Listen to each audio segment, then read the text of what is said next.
Do you think the San Jose Sharks are just absolute butt cheeks? Or are you a Sharks fan who's been too busy to keep up with this hellacious offseason? Well, we're here to show you why the future is teal. So let's lock in. Before we get to the offseason for the Sharks, we got to go all the way back to last season's trade deadline because the Sharks made some moves that impacted their offseason. And first, we're going to look at the first trade of the trade deadline to get an idea of where the Sharks heads were this offseason. In a trade with the Ottawa Senators, the San Jose Sharks got left wing slash center Noah Gregor, who hasn't really had a standout season in his career yet. Originally drafted in the fourth round by the Sharks in 2016, Gregor was traded to the Maple Leafs and then the Senators, and now he's finally back with the Sharks. While not being a gifted scorer, he is a big hitter, averaging 11 hits per game the last two seasons. This will help with the defensive struggles in San Jose. They also got center Zach Ostapachuk, same story as Noah Gregor, not a great shooter,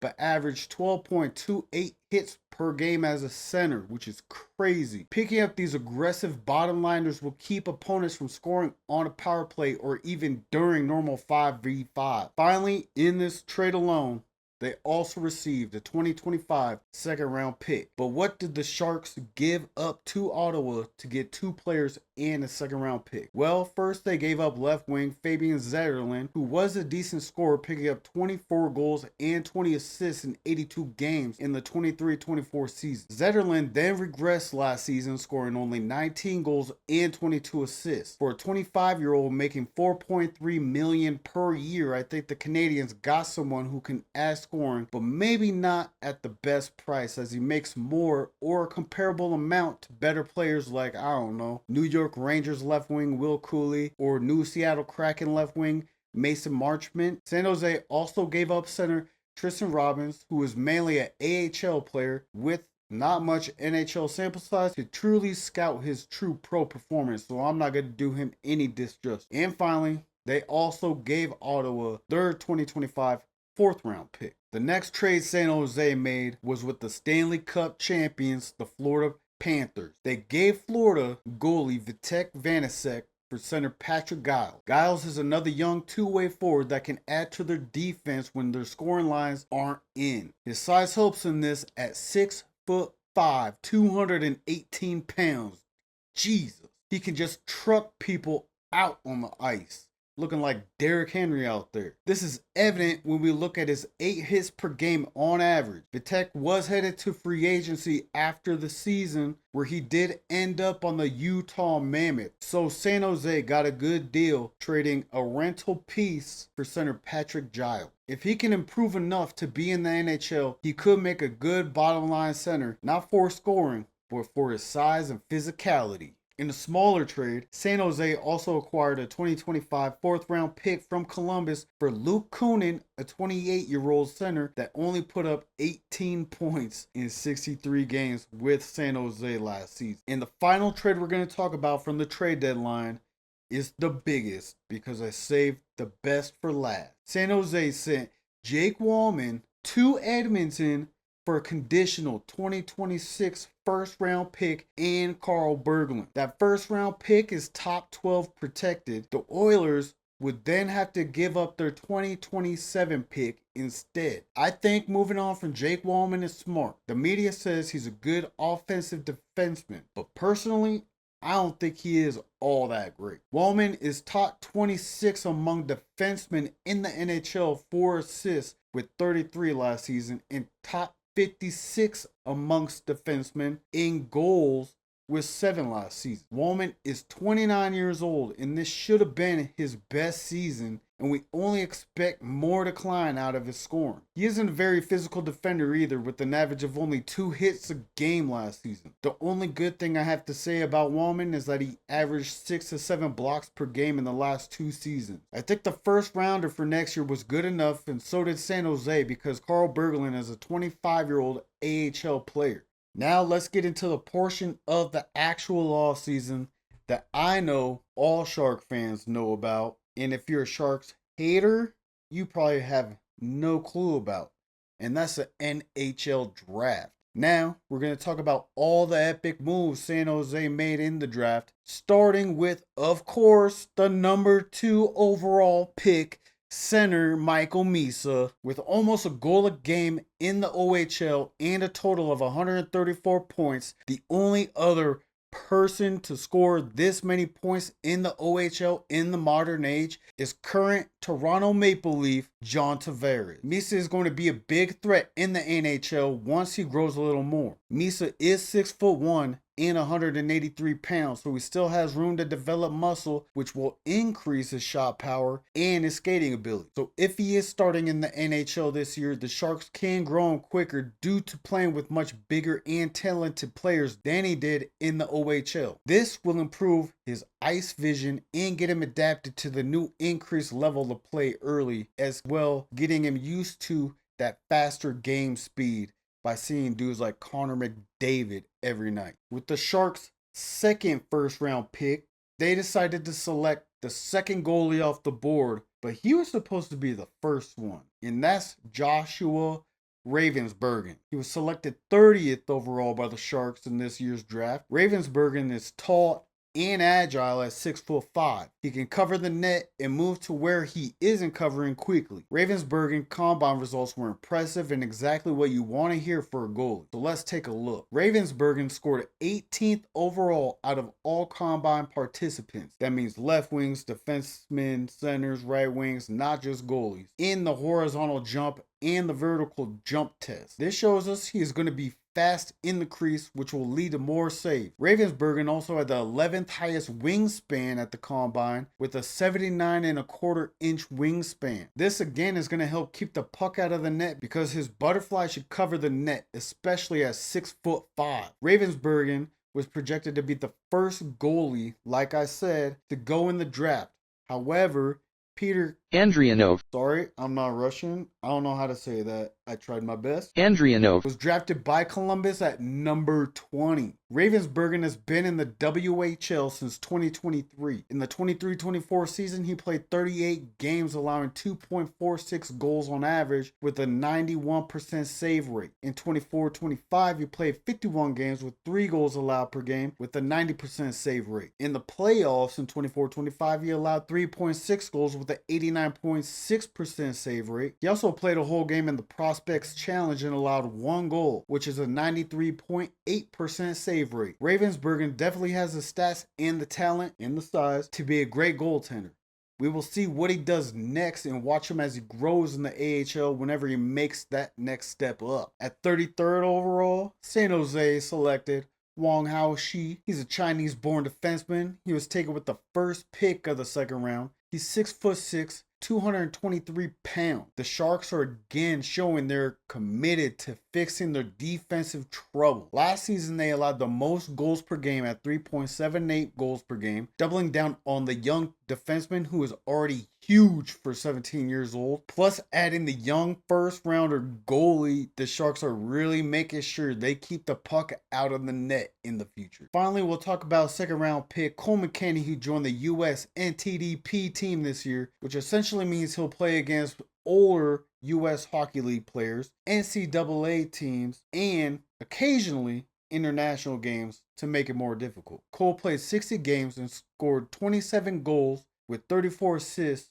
for 61 points. Hopefully McKinney will grow into a good second line scorer, or who knows, maybe front line in his prime years. So the draft is over and the Sharks are still kind of looking a little aquamarine, but they have a ton of offseason trades and signings left to create chaos in the NHL and show everyone that the future is teal. And we're going to get started with how San Jose traded a 2028 third-round pick to the Pittsburgh Penguins for backup goaltender Alex Nedeljkovic. I think 29-year-old Alex, I'm not saying his last name again, is a solid pickup for a future third-rounder as a backup goalie for San Jose after Romanov and King George left the team in free agency this season. But that was only the first trade the Sharks made this offseason, as they traded 23-year-old forward Thomas Bordeleau to New Jersey for 26-year-old forward Shane Bowers, another AHL center who needs some work to be effective in the NHL. Thomas is a decent AHL scorer, but we need to see the same production in the NHL. Personally,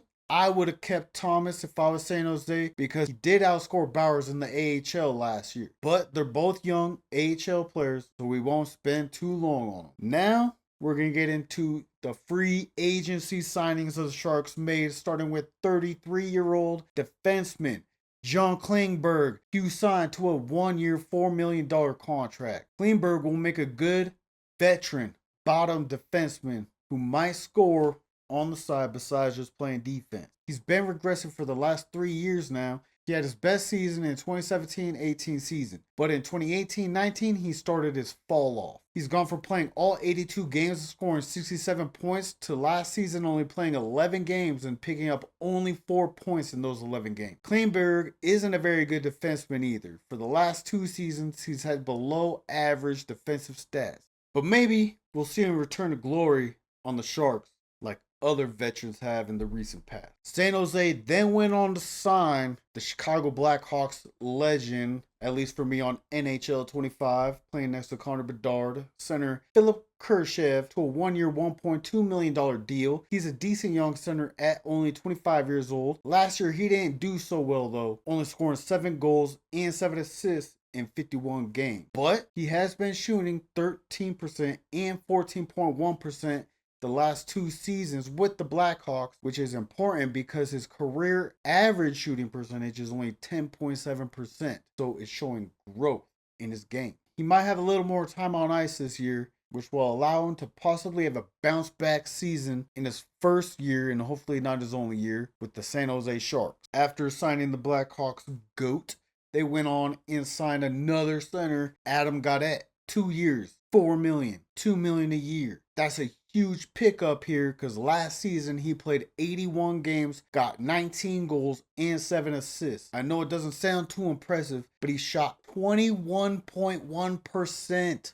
What? That's some smart shot taking and shows some real potential to have a prime season going into his age 28-29 season. So you thought that was a big signing because this man shot 21%, right? Well, I think this is a bigger signing because they also signed Edmonton's former left wing Jeff Skinner to a 1-year, $3 million deal. Played in 72 games, scored 16 goals with 13 assists, which is good for 29 points. He was also playing third line minutes, so not many scoring opportunities. Plus, he only shot 11.1%. But why do I think this is a huge signing for San Jose? They just signed not only a veteran, but a veteran who knows how and what to do to get to the Stanley Cup. He'll be in San Jose teaching Michael Misa, William Eklund, Will Smith, and Celebrini how to and what to do to get to the Stanley Cup Finals, and most of all, how to be a winner